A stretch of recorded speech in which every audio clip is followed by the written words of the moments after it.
নমস্কাৰ, আজি মই আপোনালোকৰ আগলৈ লৈ আহিছোঁ কলপিঠা। কলপিঠা বনাবৰ কাৰণে মই কেইটামান ভীমকল চালি লৈছোঁ। কল চলাখিনি আপোনালোকক দেখুওৱা নাই কাৰণ সকলোৱে কল চালিব জানেই।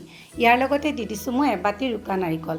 নাৰিকলখিনি ভালদৰে কলৰ লগত মিহলি কৰি দিছোঁ আৰু লগতে দিছোঁ কেইচামুচমান পাউডাৰ গাখীৰ।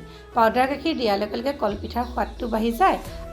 কলৰ লগত প্ৰতিটো বস্তু দিওঁতে মই প্ৰতিবাৰেই ভালদৰে মিহলি কৰিছোঁ যাতে গোটেই সামগ্ৰীখিনি ভালদৰে মিহলি হৈ যায়।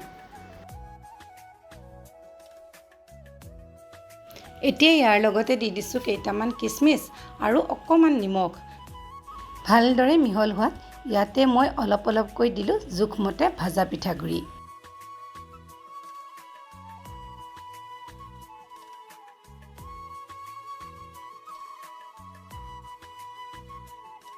প্ৰথমতে মই হেতাখনেৰে সানি আছিলোঁ যদিও ভালদৰে মিহল নোহোৱাত হাতেৰে গোটেই সামগ্ৰীখিনি মিহলাই ল'লোঁ।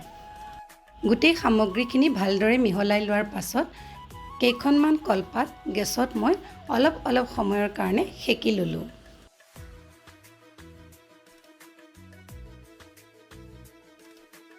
আৰু এতিয়া গেছত এখন টাৱা পাতি গৰম হ'বলৈ দিলোঁ।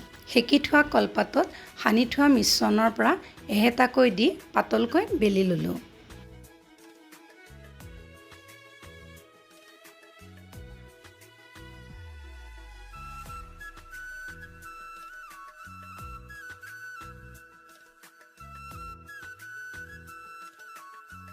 আৰু যিহেতু টাৱা গৰম হৈয়ে আছে তাতে মই পিঠা এখন দি সিজিবৰ কাৰণে ঢাকন মাৰি দিলোঁ।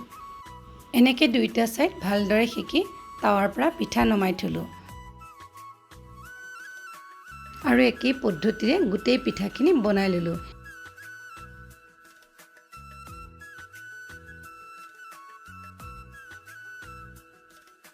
এয়া চাওক, মোৰ পিঠা ৰেডি হৈ গ'ল। যদিহে আপোনালোকে মোৰ ভিডিঅ'টো চাই ভাল পাইছে তেন্তে লাইক, শ্বেয়াৰ, ছাবস্ক্ৰাইব আৰু কমেণ্ট কৰিব।